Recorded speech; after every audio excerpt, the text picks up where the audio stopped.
동영상을 찍은 것은 지난주에 분위기가 별로 안 좋아서 제가 여러분에게 여러 가지 말씀을 드리는 바람에 이게 나가지를 못했습니다. 그러다 보니까 이곳저곳에서 왜 금주에는 동영상이 안 뜨냐 하고 전화가 왔는데, 오늘은 그런 일이 없도록 여러분이 아멘으로 화답할 때는 꼭 크게 아멘으로 화답하셔서 전국으로 이 동영상이 퍼져나갈 수 있도록 협조해 주시기를 간곡히 부탁의 말씀드립니다.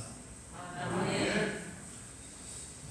오늘은 같이 봉독한 베드로전서 3장 1절로 6절에 있는 말씀 가지고 아내여 단장하라 하는 제목의 말씀으로 말씀을 증거합니다. 5월은 어린이날, 어버이날, 스승의 날, 성년의 날, 그리고 지난 금요일은 부부의 날이라고 하는 날까지 있었습니다. 이렇게 가정과 관계된 날이 많아서 가정의 날이라고 이렇게 말을 하는 것 같습니다. 한 가족이 같이 생활하는 집을 가정이라고 말하는데, 가정마다 사정이 달라 행복한 가정이 있는가 하면은 불행한 가정도 있고 그저 그런 가정도 있습니다. 이렇게 여러 형태의 가정이 있는데, 이는 가정을 이루는 가족이 어떤 가족이냐에 따라서 달라집니다. 특히 어떤 남편이냐 혹은 어떤 아내이냐에 따라서 그 가정의 행복이 결정된다고 해도 과언이 아닙니다. 그런데 성경은 항상 남편보다 아내에 대한 말씀이 더 많이 기록되어 있는 것을 보게 됩니다. 본문의 말씀만 보아도 1절에서 6절까지는 아내에 대한 말씀인데, 남편에 대한 말씀은 단 한 구절 7절밖에 없습니다. 이유는 아내의 역할이 그만큼 크기 때문에 이처럼 아내에 대한 말씀이 장황하게 기록이 되어져 있고, 남편에 대한 말씀은 단 한 구절로 기록이 되어져 있는 것 같습니다. 그러기에 자식이 부모님을 생각할 때도 아버지보다는 어머니를 먼저 떠올리게 되고 어머니의 사랑을 더 그리워하는 것 같습니다. 그러나 지난날 어머니들의 시집살이와 고달픈 인생살이나 여인들의 탄식과 한숨소리는 우리의 가슴을 울리고 있습니다. 장미꽃처럼 아름답고 예뻤던 얼굴이 남편을 잘못 만나 호박꽃처럼 되어서 늙어버린 그런 어머니들을 보면 한없이 가엾기도 합니다. 그런데도 성경 말씀에는 아내와 어머니에 대한 말씀이 더 많습니다. 그 이유가 무엇일까요? 인간 창조의 신비의 비밀을 우리는 여기서 깨달아야 되겠습니다. 첫째로 여자는 남자를 돕는 자로 태어났기 때문이다 하는 사실입니다. 창세기서 2장 18절에 보면 여호와 하나님이 이르시되 사람이 혼자 사는 것이 좋지 아니하니 내가 그를 위하여 돕는 배필을 지으리라 생각하시고, 창세기 2장 21절 22절에 보면 여호와 하나님이 먼저 흙으로 지어진 그런 아담을 깊이 잠들게 하시니 그가 깊이 잠들매 그가 그 갈빗대 하나를 취하고 또 살로 대신 채우고 여호와 하나님이 아담에게도 취하신 갈빗대로 여자를 만드시고 그를 아담에게 이끌어오셨다 그러십니다. 하나님이 아담을 깊이 잠들게 하시고 갈빗대를 빼고 모를 정도가 됐으니까 아마 이 깊은 잠은 오늘날 병원에서 수술을 받을 때에 마취제를 맞고 아예 아무것도 모르는 채 수술을 받은 것처럼 이렇게 의식을 전혀 잃을 정도의 그런 깊은 잠이 아니었는가 그렇게 생각해 봅니다. 어쨌든 이렇게 깊은 잠이 들게 하고 갈빗대 하나를 빼내어 여자를 만들 때 남자인 아담을 돕는 배필로 만드시고 한 부부로 살게 하셨는데 아담은 자기 아내의 이름을 하와라 그렇게 불렀습니다. 그러므로 남자인 아담은 하나님께서 흙으로 지으시고 그 코에 생기를 이제 불어넣으심으로 영을 가진 사람이 된 것이요, 여자인 하나님 이제 이 하와는 무엇으로 만들었어요? 흙으로 만들었나요? 아니면 다른 것으로 만들었나요? 아담의 갈빗대 하나를 취해서 만들었습니다. 그렇기 때문에 사람을 만들 때에 흙으로 만들었다는 말씀은 50점밖에 안 되는 것입니다. 흙으로 만든 것은 아담만 흙으로 만드시고, 이 하와라고는 여자는 그 흙으로 만든 아담의 갈빗대 하나를 취해서 깊이 잠들게 하시고 이제 살로 채워 하나님께서 이렇게 여자 하와를 만드신 것입니다. 그러므로 여자는 남자에게서 나온 것이요, 아내는 남자의 갈빗대 하나로 만들어졌기 때문에 아주 연약한 것이요, 남자에게 있어 아내는 자기 몸과 같은 존재인 것입니다. 만약 남자가 여자에게 속이 상하고 마음에 안 든다고 이 주먹을 휘두르기 시작하면은, 그리고 힘으로 제압하려 들면은 이 여자는 연약함으로 부서질 수밖에 없는 것입니다. 이를 남자의 측면에서 보면은 자기의 몸에서 갈빗대 하나를 죄서 만들어져 있는 여자이기 때문에 제 몸 한 구석이 부서지는 것과 같은 것입니다. 그래서 결국은 이 여자가 이렇게 어려움을 당하고 부서지는 것 같지만 자기 한 몸 구석이 부서져서 병신이 되는 거예요, 이 남자 편에서. 그러기에 남자는 자기 아내를 볼 때 자기의 몸이라고 생각하고, 아내는 반드시 남편을 돕는 배필이라는 이 하나님의 성질을 잊으면 안 되는 것입니다. 여자가 결혼하여 아내가 되면 남편을 돕는 배필이기에 남편을 돕고, 또 아이들을 낳고 어머니가 되면 아들, 딸을 도와주는 자로 살게 되어 있습니다. 그러므로 본문 베드로전서 3장 1절에서도 아내들아 이와 같이 자기 남편에게 순종하라 이랬는데, 무조건 순종하는 것이 아니라 남편의 행동이나 그리고 여자에게 이르는 말이 옳은 말일 때 순종하라는 이야기지, 행동이 그르고 그 명하는 말이 그럴 때에 순종하는 말은 아닙니다. 그러나 주 예수 그리스도 안에서 남편의 말이나 행동이 옳은 것이면 아무리 남편이 내 마음에 들지 않을지라도 남편에게 순종할 수 있는 여러분 되시기를 주의 축원합니다.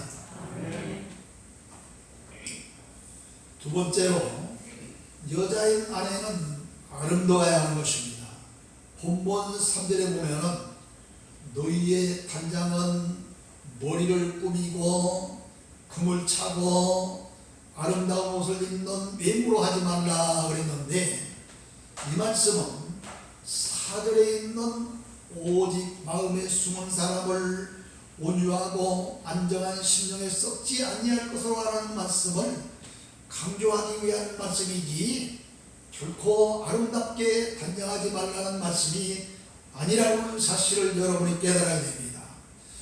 마태복음 4장 4절에 보면은 하나님께서 말씀을 논하실 때도 사람이 떡으로만 살 것이 아니라 하나님의 입으로부터 나오는 모든 말씀으로 살 것이라 말씀하셨는데, 이 말씀을 자세히 들어가면 떡으로 살지 말라는 말씀이에요? 아니잖아요. 떡으로, 다시 말하면 밥으로 살 수밖에 없는 우리의 인생입니다. 그러나 이런 밥보다 예수 믿는 저와 여러분은 하나님의 말씀을 더 기억이라고 하는 말씀이요, 그 말씀을 우리들이 믿음으로 받아들이라는 말씀인 것입니다. 이처럼 이제 이 여자의 날에도 육적인 그런 단장을 함으로 몸을 아름답게 하고 살아야 되는 것입니다. 어떤 이가 여자의 아름다움에 대해서 이렇게 말하는 것을 들어봤습니다. 여자는 몸이 희어야 한다는 것입니다. 눈과 눈썹은 검어야 하고 머리카락은 옛날 같으면 검어야 되지만 지금은 갈색머리 해야 된다. 갈색머리 해야 된대. 옛날 같지 않고. 입술과 뺨과 손톱은 빨개야 된다. 키와 손과 발은 길어야 한다. 귀와 이와 아래턱은 짧아야 하고 허리와 손과 발은 가늘어야 하고 콧구멍과 손가락과 발목은 얇아야 한다는 것입니다. 근데 입술과 팔과 시표는 두툼해야 한다는 겁니다. 여러분 이 말을 듣고 여러분 자신의 몸, 자신의 그런 아름다움을 한번 채점해 보세요. 대단히 죄송하지만 100점 만점 만점은 아무도 없을 것 같아요. 어딘가 한 구석이 좀 부족한 데가 있을 것 같아요. 그렇다고 타고난 몸매와 인물을 어떻게 하겠습니까? 그러나 조금만 더 신경을 쓰고 노력하면 지금보다 훨씬 더 아름다운 여자, 예쁜 아내가 될 줄로 믿으시기 바랍니다. 어떤 분은 남자를 일컬어서 동물과 같다 그럽니다. 속된 말 같지만 실제로 남자는 동물과 같은 성정을 가지고 태어났습니다. 그래서 자기 아내와 먼 길을 가든지 가까운 길을 가든지 가다가도 예쁜 여자가 나타나면 자기 아내 옆에 두고서도 그 여자를 살짝 돌려 쳐다보는 것이 남자라는 거예요. 이와 같이 이 예쁜 여자 보면 어쩔 줄 모르는 동물 같은 게 남자예요. 또한 그것으로 끝나지 아니하고 정욕이 불리던 일어나 주체하지 못하는 동물 같은 존재가 남자라는 것입니다. 그렇기 때문에 이스라엘의 제2대 왕이었던 훌륭한 그런 성군 다윗도 요즘 나쁜 말로 말하면 성폭행을 했고 좋은 말로 말하면 바람이 났잖아요. 한낮에 저 건너편 옥상에 거닐고 있는 이 바세바라는 여인을 불러다가 자기의 아내로 취해버린 그런 성폭행자 아닙니까? 좋은 말로는 바람이 나버린 거고요. 왜 그래요? 이 동물 같은 존재라서 이런 거예요. 그런데 아내가 외출할 때만 아름답게 단장하고 집안에서는 꾀게 하고 있으면 이거 되겠느냐 이 말이에요. 밖에 나가면 주위에 아름답고 예쁜 여자들이 얼마나 많은지 모릅니다. 바람나기 딱 좋은 환경입니다. 그러므로 아내는 집안에서도 외모를 아름답게 단정할 필요가 있는 것을 여러분이 깨닫고 밖으로 나갈 때 외출할 때만 단장하는 여러분 되지 말고 오히려 집안에도 더 아름답고 예쁘게 가꿀 수 있는 아내가 다 되어지기를 주의 이름으로 부탁합니다. 주의 이름으로 부탁합니다. 제가 불시 한번 신방해 볼 거예요. 꾀재재하게 머리털은 그냥 사방으로 그냥 흩어져 있고 그냥 얼굴은 아예 그냥 맨 얼굴이고 이런 거 한번 불시 한번 볼 거예요. 한번 제가. 세 번째로요. 아내는 마음을 아름답게 단장해야 된다는 것입니다. 본문에서는 마음을 단장한다는 말을 순종이라고 하는 말로 표현했습니다. 여자가 순종한다는 것은 온유한 여자로 단장하는 것을 말합니다. 사절에 보면 오직 마음에 숨은 사람을 온유하고 안정한 심령으로 썩지 아니할 것으로 하라 그랬습니다. 여자의 아름다움은 외모에만 있는 것이 아니라 마음에 있다는 것입니다. 아무리 아름다운 미모를 가진 여자라도 나이 50이 넘으면 얼굴에 주름이 지고 몸이 뚱뚱해지거나 반대로 마르게 되어 있습니다. 어딘가 이상이 생기기 시작합니다. 그러나 마음은 생각하기에 달려 있습니다. 내가 벌써 50이냐 60이냐 이럴 것이 아니라 이제야 50 됐나? 이제야 60 됐나? 이러면서 이 젊어지려고 노력하고 말이죠. 애쓰면 되는 거예요. 그러므로 잠언서 21장 9절에 보면은 미련한 아들은 그의 아비의 재앙이요 다투는 아내는 이어 떨어지는 물방울이니라. 집과 재물은 조상에게 상속되거니와 슬기로운 아내는 여호와께로서 말빼앗느니라 그러십니다. 여러분, 아무리 크고 좋은 그런 아파트에서 산다 할지라도 아내와 다투며 산다면은 무슨 재미가 있고 행복이 있겠습니까? 다투는 아내는 뭘 것 같아요? 떨어지는 물방울 같다는 거예요. 근데 이 물방울이 떨어지면 말이죠, 이 그대로 가만히 있는 것이 아니라 툭툭툭툭 사방으로 튀쳐나가잖아요. 이것처럼 여인은, 이 잘못된 여인들은 떨어지는 그런 물방울 같이 사방으로 튕겨쳐나가듯이 언젠가는 집을 나간다는 거예요.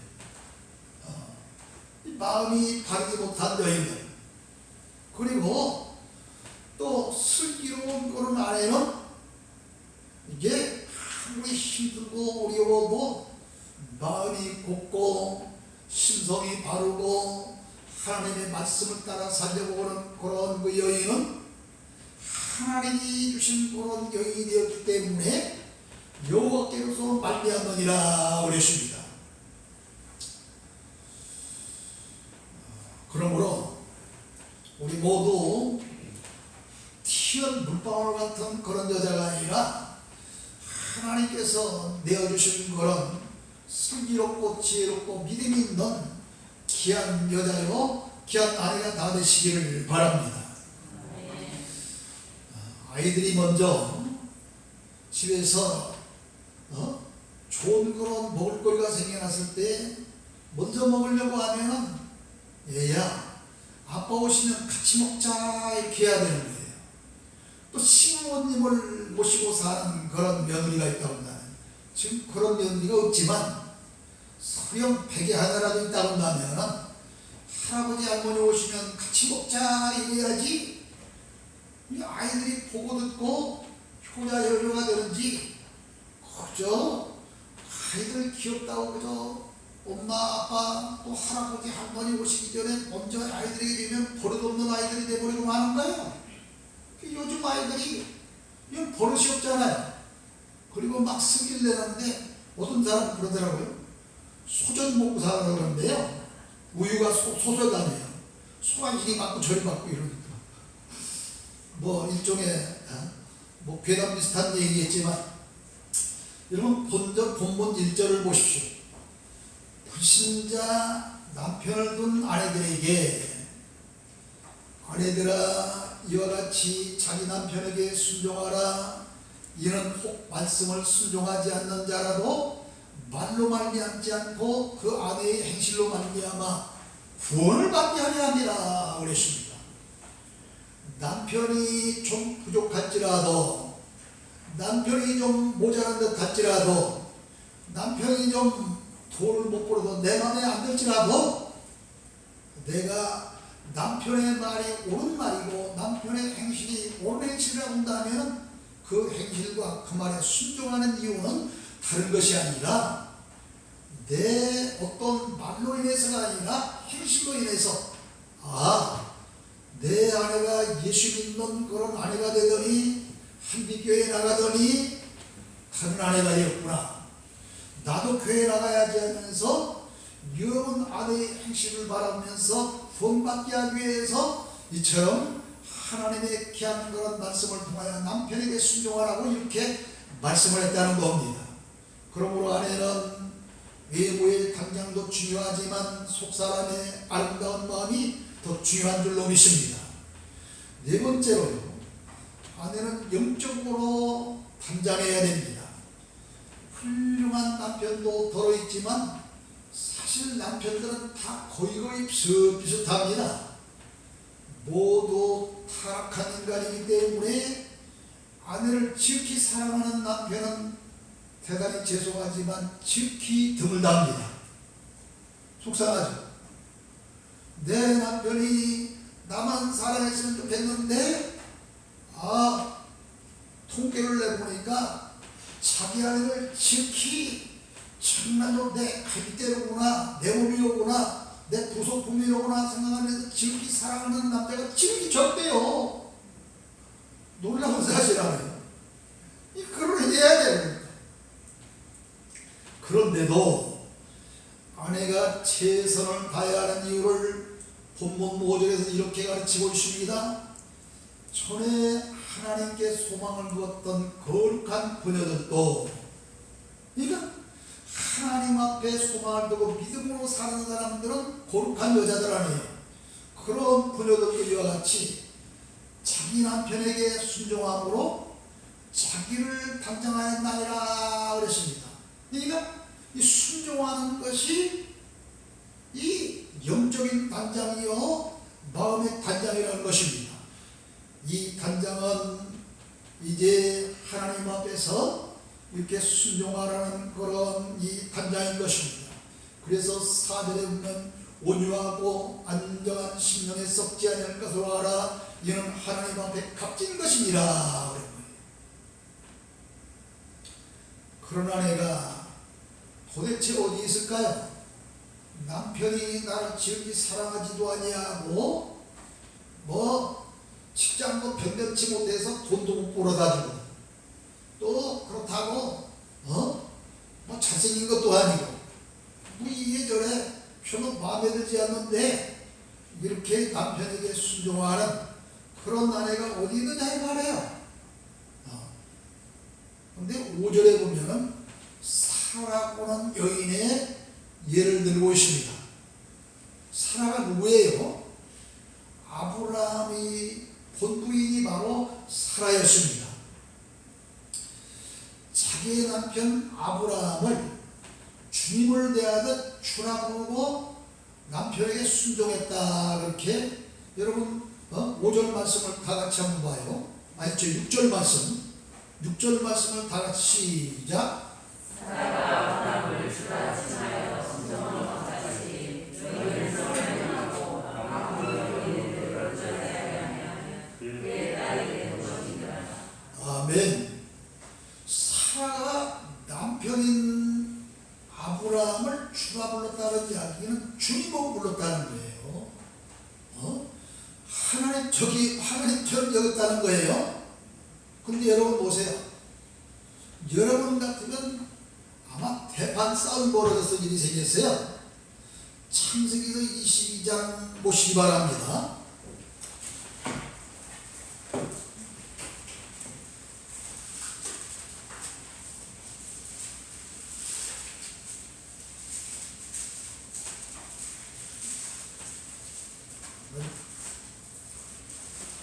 창세기서 22장 6절 보시기 바랍니다.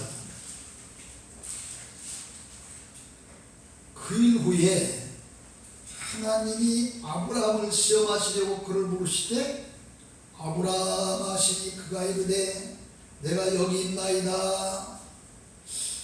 이렇게 하나님이 아브라함에 뭘 시험하려고 그랬느냐 하면은 믿음이 어느 정도인가를 시험하려고 아브라함을 불러세운 것입니다.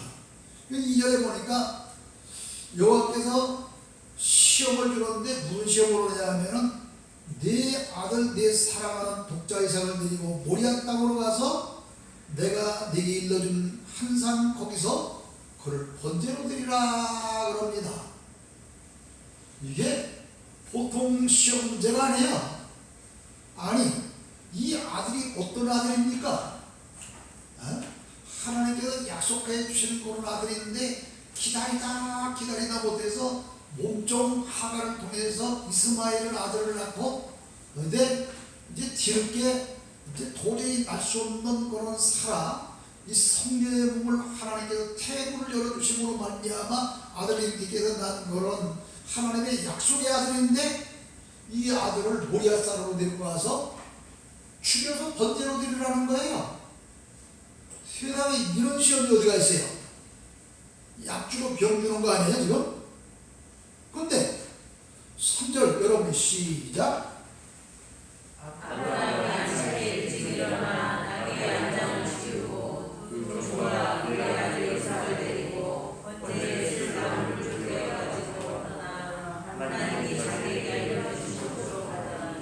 그러면 이렇게 귀한 아들을 아내하고 이런 만국에 상이 한 가지 없습니다.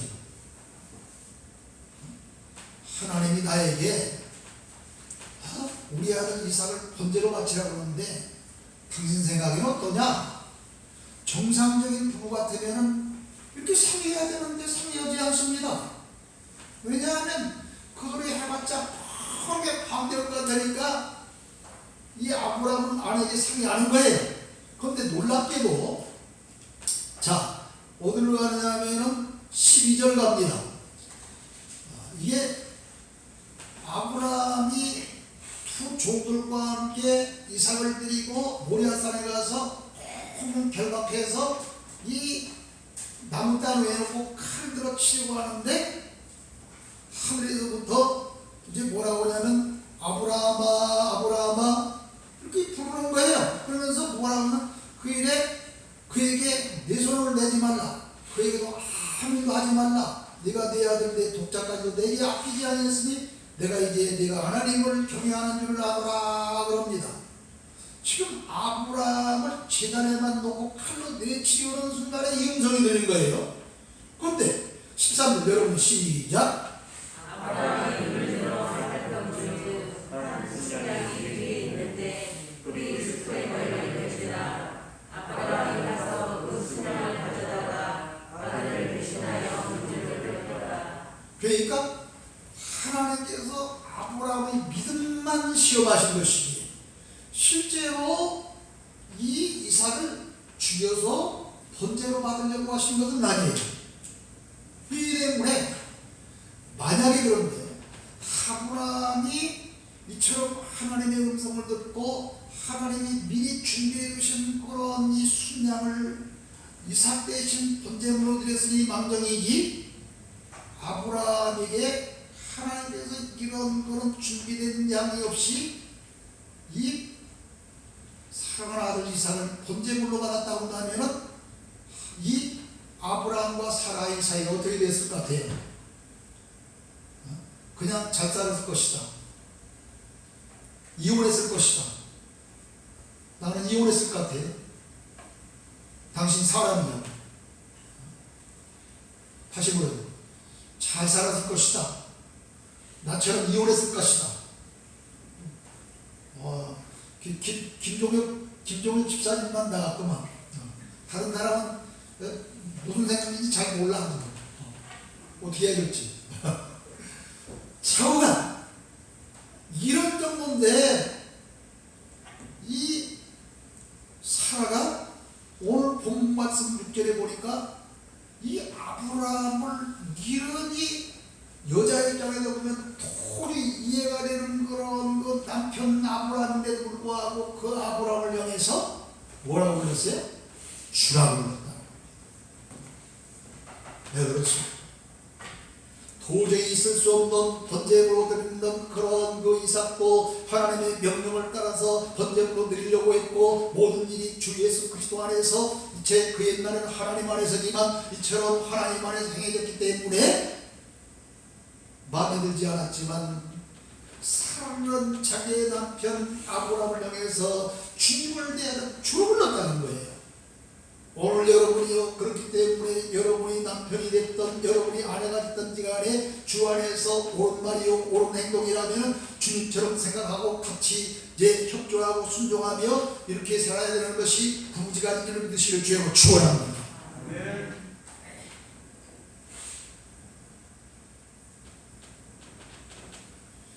그래서 3절로 4절에 보면은 아내들에게 너희의 단장은 머리를 꾸미고 금을 차고 아름다운 옷을 입는 외모로 하지만 오직 마음에 숨은 사람을 온유하고 안정한 심령에 썩지 아니할 것을 알아 이렇게 말씀하신 거예요. 그리고 다섯 번째로 교회는 미장과 같은 곳입니다. 여자들은 매일 자기 몸을 단장하기 위해서 물로 씻고 큰 식으로 씻고 거울하고 해도 화장품을 바르고 마지막으로 입술을 립스틱으로 파랗게 칠하잖아요. 이것은 예수님의 붉은 보혈로 제사함 받았다는 그런 표시와 같은 것입니다. 왜 그렇습니까? 맨 처음 하와가 이제 죄를 지을 때 뭘로 지었어요? 자기 남편을 꼬시는데 뭘로 지었어? 입술로 죄를 지은 거예요. 입술로. 선악을 알게 한 나무의 신과를 따먹고 좋은 작품을 끝나지 않냐고 자꾸 남편을 꼬시는데 이 입술로 유혹을 한 거 아니에요? 미혹한 거 아니에요? 그러므로 죄를 씻기는 예수님의 피밖에 없기 때문에 마지막 빨간 립스틱으로, 요즘은 검은 걸로 도는 사람이 있는데 여러분 꼭 빨간 걸로 하시기 바랍니다. 이렇게 깊은 뜻이 있는 거예요. 거울을 보고 더러운 것이 발견되는 물로 깨끗이 씻듯이 거울과 같은 성경을 보고 더러운 죄와 급결이 없는 것 살피고 물로 씻듯이 말씀과 예수님의 피로 씻음 받아야 되는 것입니다. 화장품을 바르듯이 기름과 같은 성령 충만을 받아야 하나님의 아름다운 자녀가 되는 것입니다.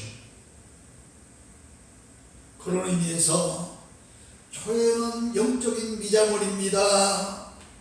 여자가 미장원에 자주 들어갈수록 아름다워지듯이 교회에 자주 나들면 여러분의 속사람이 아름다워지는 것입니다. 그 때문에 교회에서 심호하고 있는 목사와 전도사는 미용사예요. 여러분의 머리를 단장시켜서 여러분의 잘못된 생각을 바르게 고치고, 여러분의 눈을 단장시켜서 영안을 밝게 시키고, 여러분의 귀를 단장시켜서 하늘의 음성을 들게 하시고, 입술을 단장시켜 경건한 언어와 복음의 소리가 나오게 하고, 여러분의 손을 단장시켜서 깨끗한 행실이 나오게 하고, 여러분의 발을 단장시켜서 복음의 아름다운 소식을 전하는 발걸음이 되게 하는 역할을 하는 것이 누구냐? 미장원의 미용사 같은 교회의 목사와 전도사라는 것입니다. 미장원에 가면 미용사가 하라는 대로 해야, 이처럼 교회에 오면 목사님 또 전도사님이 설령 내 맘에 들지 않더라도 시키는 대로 해야 되는 거예요. 그러나 중요한 것은 이 미용실에 가보니까 뭐라고 시다라고 그래요? 잘하는 사람 밑에서 일하는 사람 뭐라고 그래요? 그런 미용사처럼 말이죠. 소통 미용사에게는 내 머리를 맡길 수 없어. 못 맡겨. 이것처럼 교회에서도 마찬가지입니다. 진리의 말씀이 없고 탐욕이 심한 개나 우상과 같은 목회자에게는 나를 맡길 수 없습니다. 그러므로 여러분 항상 여러분이 섬기는 교회와 목사와 전도사가 하나님이 기뻐하시는 교회와 목회자가 되도록 기도하시길 주님으로 축원합니다. 마지막으로 본문은 보다 더 큰 영적 비밀이 숨겨져 있는 말씀입니다.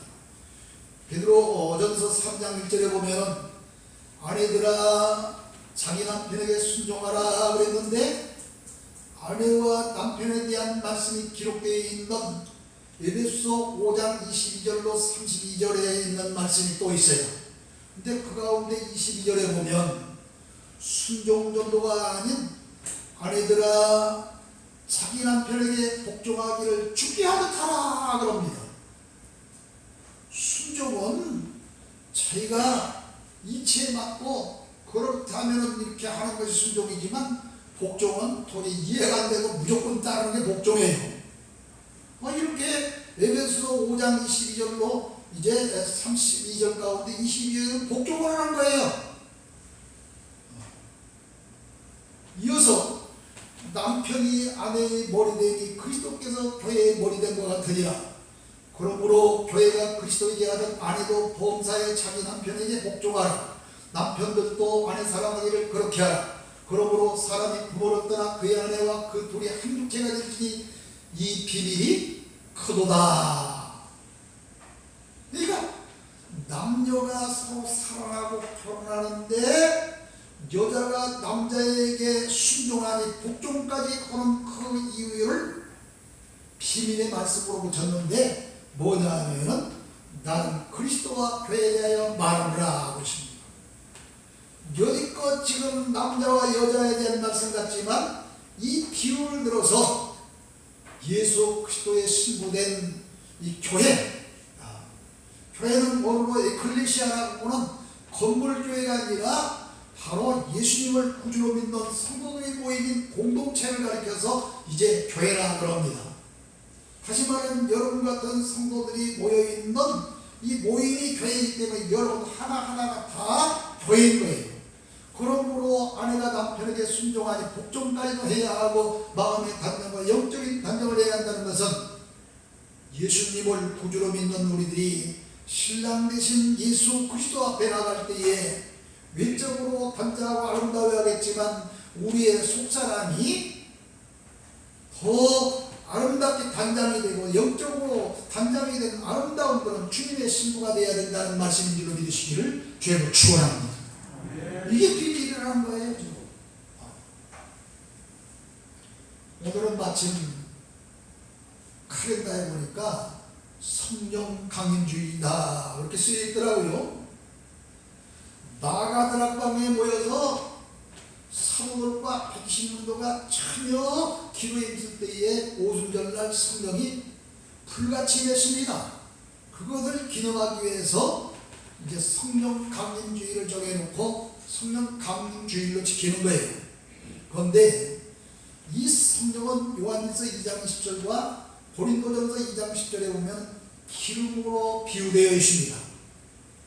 그래서 룻기서 3장 3절에 보면은 이 나오미가 자기에게 이게 엄청난 그런 효배에 발언했던 그런 룻에게 신랑 되신 예수님을 상징하는 보아스를 만나서 이제 그와 함께 살도록 준비를 시키는데 이런 이야기를 하고 있어요.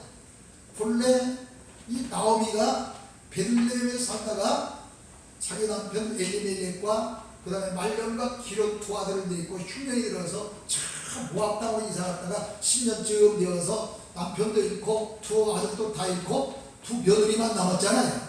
그런데 다시 이제 이 고향 땅 베들레헴에 흉년이라고 풍년이 들었다 하니까 다시 고향 땅으로 돌아오는데 그때 오르바라고 하는 며느리는 시어머니를 떠나서 자기 집으로 돌아가 버리고 누시라고 하는 며느리만 어머니가 믿는 하나님이 저희 하나님입니다. 죽는 일 외에는 절대로 어머님을 떠날 수 없나이다. 죽는 일 외에는 절대로 교회를 못 따릅니다 하는 거랑 똑같은 거예요. 그러고서 시어머니 나오미를 붙쫓아 베들레헴으로 왔는데 10년 동안 기어놓은 땅에 잡초만 부수수 그냥 쑥대밭처럼 돼버리기에 먹을 것이 있어야죠. 그러니까 다마다 나이 밭에 가서 밀리삭, 보리삭 이런 것을 주워다가 시어머니를 공개하는데 얼마나 잘 공개하는지 이 나오미가 며느리를 생각할 때 그대로 놔서는 안 되겠어. 근데 그 지방에 유력한 그런 힘이 있는 사람이고 자기 친족 가운데 보아스라고 하는 사람이 있는데 이 보아스가 영어로 하면 니드모라고 하는 그런 말입니다. 그런데 이 니드모를 해석하면은 구속자, 우리의 죄를 속하여주고 구원받게 하시는 그런 구세주라는 뜻이에요. 그런 뜻을 가지고 있는 일이 보아스예요. 이 때문에 보아스를 만나게 하는 것은 바로 주님을 만나게 하는 일이고 보아스를 만났다는 것은 주님을 만났다는 영적인 뜻이 있는데 보아스를 만나서 그 보아스와 결혼시키기 위해서 나오미가 어떤 준비를 시키느냐 하는 룻에게 이렇게 말합니다. 룻기서 3장 3절에 보면은 너는 목욕을 하고 기름을 바르고 의복을 입고 타작마당에 내려가라. 그러면서 이 타작마당에 내려가서 이제 이 보아스가 누워있는 그거에 같이 가서 누웠다가 보아스가 명하는 대로 하라 그렇게 이야기를 해요. 그런데 여러분 타작마당이 뭡니까? 곡식을 타작하는 그런 마당인데 옛날에는 막 도리깨나 아니면 곡식단을 가지고 곡식단이는 말이죠. 막 어떤 절구통 같은데 이런 데 놓고는 팍 때립니다. 얼마나 먼지투성이겠어요. 그런데 왜 이곳에 가는데 갔다 와서 목욕을 얘기지 왜 목욕을 가라고 그럽니까? 그리고 아니 이 타락마당에 먼지가 풀풀풀 나있는데 기름 바르고 가면 먼지가 더 묻죠. 그런데 기름 바르고 가라는 거예요. 아니 지금 누시 벌거벗고 있나요? 왜 옷 입고 가라는 거예요? 갈아입고 가라는 거예요. 지금 새 옷으로. 아니 갔다 와서 새 옷으로 가라는 일이지. 보통 상식으로는 왜 새 옷으로 갈아입고 먼지가 풀풀 나있는 타락마당으로 가라는 겁니까? 이것은 바로 이제 더러워진 우리의 몸을 깨끗이 목욕을 하듯이 나의 죄는 이제 씻기는 못밖에 없어요. 나의 죄를 씻기는 못밖에 없어. 피밖에 없는 거잖아요. 예수 그리스도의 피와 말씀으로 깨끗이 목욕하듯 깨끗이 씻고 이제 사함받고 가라는 거예요. 그리고 뿐만 아니라 이제 기름은 뭐라고 했어요? 성령이라고 그랬습니다. 성령 충만한 그러한 거 성령으로 무장하고 하고, 그리고 다시 옷을 입고 가라는 이야기는 우리들이 믿음으로 입는 옷입니다. 의의 옷입니다. 이 옷을 입고 가라는 거예요. 그래야만 보아스라고는 신랑으로 비유된 그런 예수 그리스도를 만나게 된다고 하는 사실을 믿으시기를 주님을 축원합니다. 그래서 이렇게 가라는 거예요. 사랑하는 성도 여러분, 이렇게 아내된 여성도 여러분은 남편의 돈문자라는 사실을 잊지 맙시다. 그리고 남편 앞에서 더욱 아름다운 아내가 되고 남편에게 힘이 되고 위로가 되는 아내가 되시기를 바랍니다. 목사님들도요, 아니 세상에 가장 즐거워하고 기쁜 마음으로 생명의 말씀, 진리의 말씀을 선포해야 될 텐데 이날 속이 상하는 그런 목사님들 참 많습니다. 와야 될 얼굴들이 보이지 않으면 속이 상합니다. 아멘 해야 때 아멘하지 않으면 속이 상해버립니다. 찌그리고 앉아있는 사람 보면 속이 상합니다. 졸고 있는 사람들 보면 속이 상합니다. 근데 본의 아니게 실수하게 되는 거예요. 근데 그때에 아내가 목사님 그래도 오늘 말씀이 참 좋았어요. 은혜 받았어요. 그러면 그 상했던 마음이 싹 없어집니다. 그 대신에 자기 실수한 건 모릅니까? 다 알고 있어요. 더 오히려 회개하고 힘을 내고 소망을 가지고 다음 주일에 말씀은 더 달변할 수 있는 거예요. 그런데 여보 당신 목사가 돼가지고 무슨 성질을 부리고 목사가 돼가지고 그따위냐고 옆에서 박박 긁어보세요. 어떤 목사님 죽이고 싶다고 하더라고요. 이게 사람이에요. 이게 사람이에요. 목사님이 그런데 여러분의 남편 어떻겠습니까? 여러분이 남편이 힘이 없을 때 힘이 되시기 바랍니다.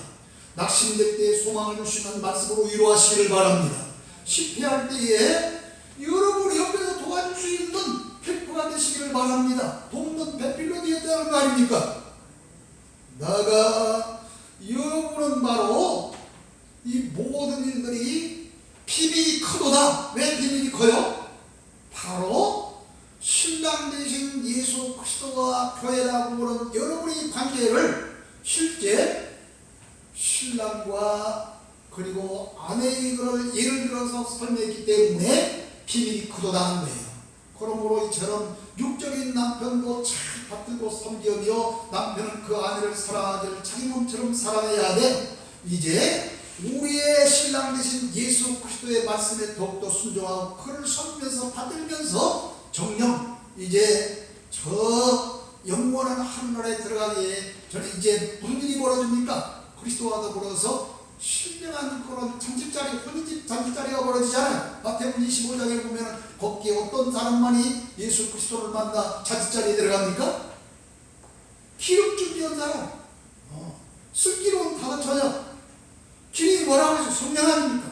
성령 충만 받은 그런 신부만이 신랑 되신 그리스도와 더불어서 잔치자리에 들어가게 되는 줄로 믿습니다. 성령 충만 받으려면 기도해야 됩니다. 말씀을 잘 들어야 됩니다. 우리 모두 이런 성도들이 되어서 성령 충만한 그런 여러분으로 무장이 되어서 영원한 신랑 되신 예수 그리스도를 만나면서 이 땅을 삶 동안에도 주님 주신 은혜와 축복 가운데 살 수 있는 여러분 되시기를 주님으로 축원합니다.